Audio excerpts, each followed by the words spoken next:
Давай, от тепер почав. Слава Україні! Приймаю естафету від масника Назара. Сипемо льоду. Ice Bucket Challenge. Ну, а поки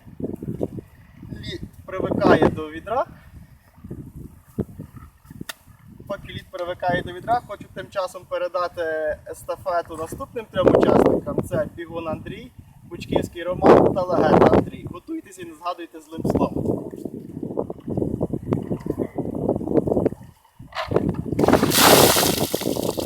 Слава Україні, слава нації, ла-ла-ла-ла-ла-ла-ла. От, перше трошки для себе, підвищимо градус.